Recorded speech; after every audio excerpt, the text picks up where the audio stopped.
Esse vídeo vai me dar um trabalhão. Oi, gente, sejam bem-vindos a mais um vídeo aqui no meu canal. E como tentando trazer todo o começo do ano esse tipo de vídeo, pra depois eu até comparar quais foram os livros que eu tenho há muito tempo na minha estante, quais que eu estou lendo, enfim. Inclusive, eu não sou compulsiva de compras, tá? Eu juro pra vocês que eu não sou. Em minha defesa, a gente teve a Bienal do Rio esse ano. Eu espero um ano inteiro ter Bienal, junto meu dinheiro somente para comprar os meus livros nesse dia. Inclusive, tem muitos livros do vídeo do ano passado que não estão aqui mais porque fazendo aquele vídeo eu percebi que eles estavam há muito tempo na minha estante e que eu não ia ler eles. E eu doei para vários seguidores que me assistem. É isso, vamos embora porque apesar de eu ter doado bastante livro ano passado, a Bienal me deixou com um saldo um pouco grande, que tem bastante coisa para mostrar. Eu queria de livros em inglês. Esses são os livros que estão encalhados na minha estante em inglês. Temos Daisy Jones and the Six. Eu reli Daisy Jones já em português, mas eu acho que esse ano não passa. Uma meta de ler livros em inglês esse ano e esse daqui, pretendo que seja um deles. Esse daqui, eu acho até injusto eu colocar ele aqui, porque eu ganhei de presente, mas pra fazer coleção. Olha a capa dele, tipo... Ele é belíssimo. É um livro muito importante para minha trajetória de leitora, e não só de leitora, também como criadora de conteúdo na internet, porque esse livro aqui me ajudou muito no começo. Só que eu não sei se eu pretendo ler, porque eu sinto que se eu ler ele, eu vou acabar um pouco com a magia que eu tive quando eu li com 14 anos. Não pretendo ler ele. Ele é um livro que eu gosto de ter como coleção. Indo nessa vibe de livros que já estão aqui há um tempo, eu tenho One Last Stop. O que me assusta é o tamanho dele. Apesar de, hoje em dia, eu ser fluente em inglês, eu ainda tenho medo de agarrar, principalmente porque o meu ritmo literário não anda muito bom. Então, qualquer livro que eu for ler, se eu demorar muito, vai dar um prejuízo grande depois, se vocês estão me entendendo. Eu tenho que tirar esse estigma da minha cabeça, porque senão daqui a pouco eu não vou estar lendo nada, né? Que é da mesma autora de Vermelho, Branco, Sangue Azul. Esse daqui eu comprei na minha viagem para os Estados Unidos. Eu tenho vontade de comprar livros em todos os países que eu for conhecer. E aí o único que eu vi ali, que não era uma continuação, que eu não tenha lido o primeiro, e também era o livro que eu reconheci a capa, foi o segundo, Melhor do que nos Filmes, que inclusive foi um dos primeiros livros que eu li em inglês. Eu li ele quando, assim...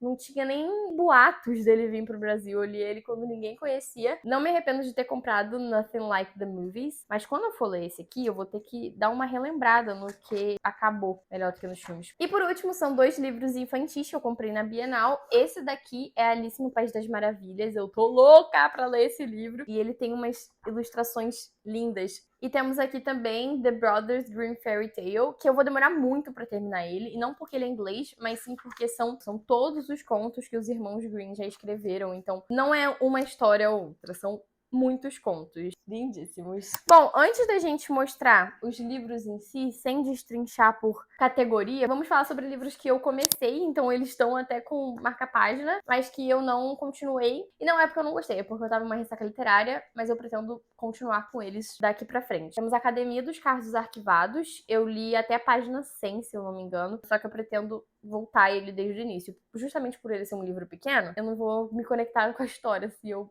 ler de onde eu parei. E temos esse daqui, eu sempre tive vontade de ler ele, que é Nós Dois Sozinhos no Éter, nunca sei como fala. Eu comecei ele, só que eu entrei em semana de prova, e ele é um livro que você tem que pensar um pouco pra ler, porque ele não é tão fluido. Resolvi dar uma estagnada, mas ele é o tipo de livro que eu lembro aonde eu parei, sabe? Agora vamos embora. Vamos para todos eles.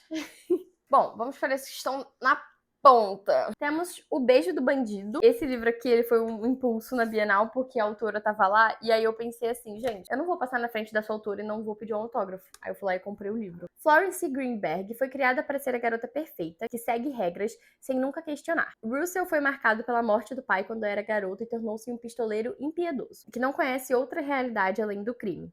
O que os dois têm em comum? Ambos sonham com uma vida melhor. Gente...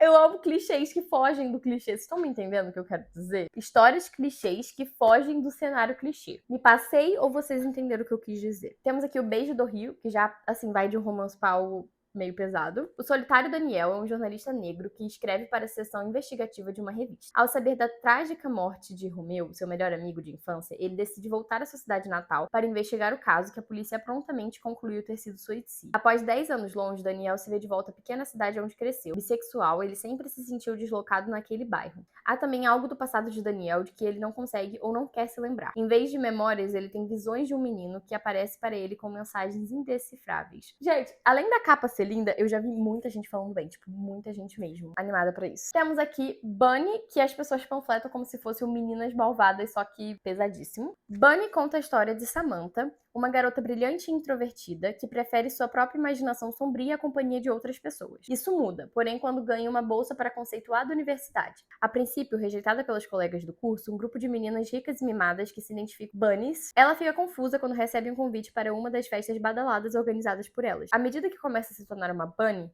Samantha desvenda segredos macabros e descobre que a beleza e a perfeição são muito mais diabólicas do que os monstros que criava em sua própria mente.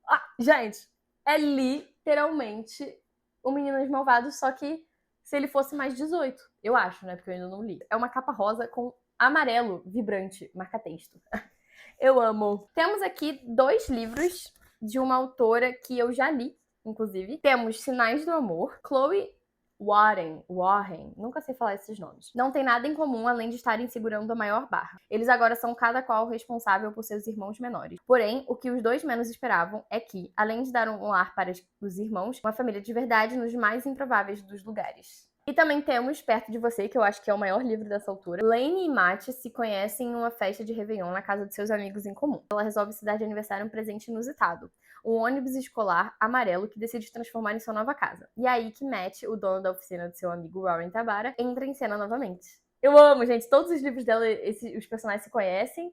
Aí tem, tipo, uma noite e eles se reencontram depois. Eu amo isso. Temos aqui o Roteiro do Amor, da Rai Tavares, que ele é super fininho e ele tem a ver com bichinhos. Tem muitos cachorrinhos aqui, gente. Tô animadíssima pra ler. Verônica pensou que realizaria um sonho quando vendeu para o cinema os direitos de seu livro de maior sucesso. Ela não consegue chegar a um acordo com a produtora que quer mudar tudo, do nome dos personagens às cenas que são mais queridas por ela. Em uma última tentativa de não perder o investimento, a produtora contrata Daniel, um roteirista experiente e arrogante que promete fazer o filme acontecer. Gente, cinema, livro e cachorros. Isso daqui está falando minha língua. A minha língua. Temos aqui Até o Fim do Verão. Ele é um livro grandão pra ser um romance, né? Ele é um livro bem grande. Justin acha que sofre com uma maldição e graças a um post seu que viraliza no Reddit, todo mundo fica sabendo qual é. Toda vez que o relacionamento dele termina, a ex-namorada encontra o amor de sua vida logo depois. Quando uma desconhecida lhe envia uma mensagem contanto que o mesmo acontece com ela, os dois bolam um plano. Namorar com um outro e ter uma data marcada para terminar.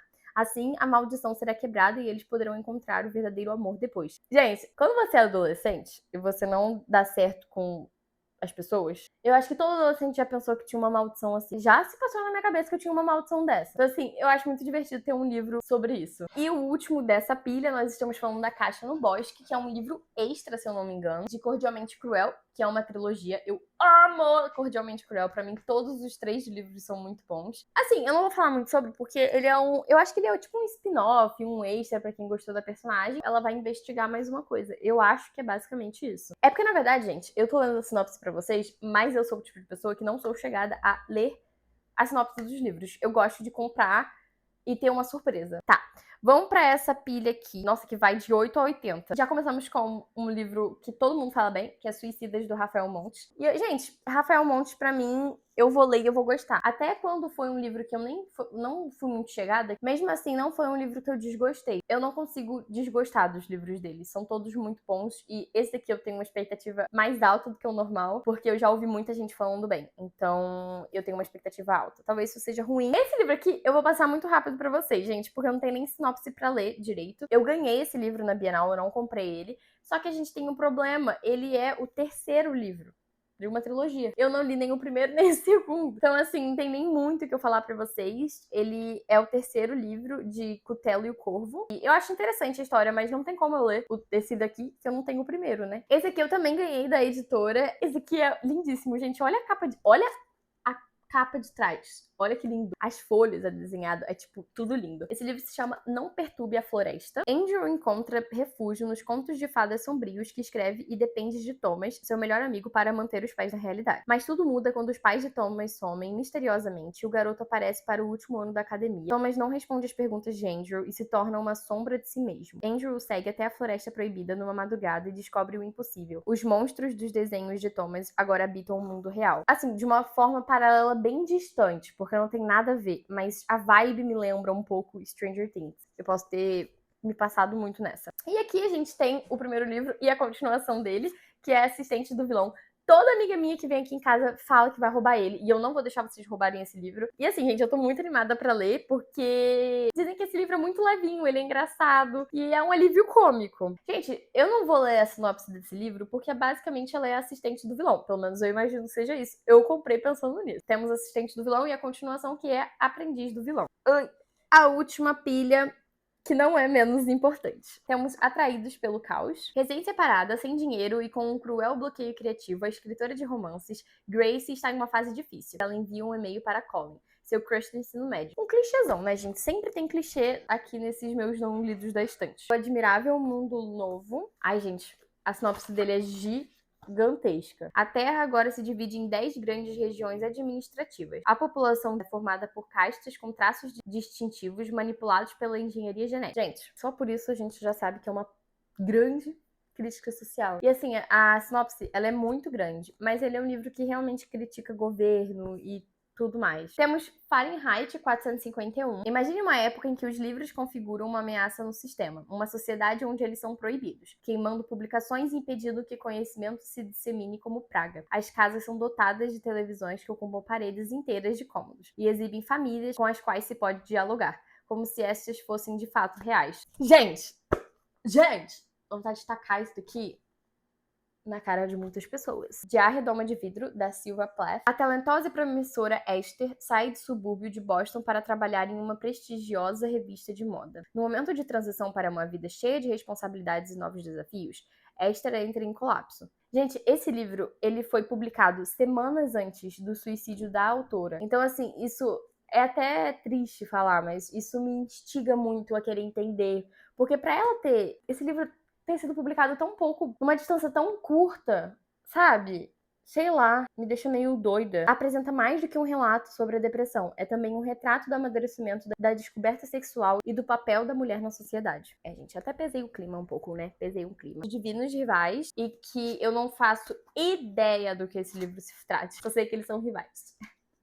É literalmente isso. A única preocupação de Iris, uma jovem de 18 anos, é manter sua família unida em segurança. A melhor forma da garota atingir seu objetivo é conquistando a vaga de colunista do jornal onde trabalha. Enquanto isso, para lidar com suas preocupações, Iris escreve cartas para o irmão e as passa por baixo da porta, onde elas somem e vão parar direto nas mãos de Roman, seu insensível e fascinante rival da redação. Enfim, eu acho isso interessante, mas eu sei que ele é meio arrastado.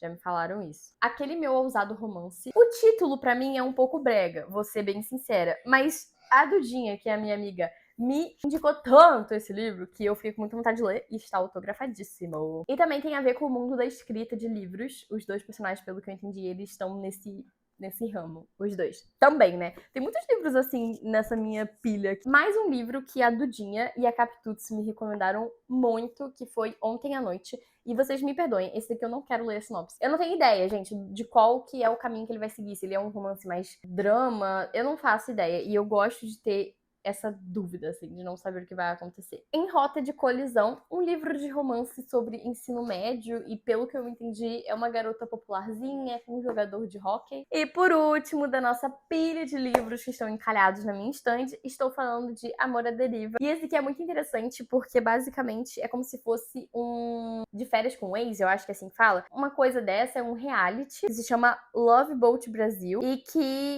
os ex-namorados, eles vão pra um reality juntos. E, assim, parece ser muito interessante. Eu achei engraçadinho e a ideia é legal. Se chama Amor à Deriva. E é isso, gente. Esses são os livros que estão encalhados na minha estante. Principalmente não, gente. Vamos dizer aqui que 90% desses livros aqui, se não 95%, são da Bienal. Então não tô tão ruim. Não tô tão ruim das ideias. Muito obrigada pelo vídeo de hoje. Espero ver vocês aqui no próximo vídeo. Me sigam nas minhas outras redes sociais. Espero ver vocês de novo. Tchau!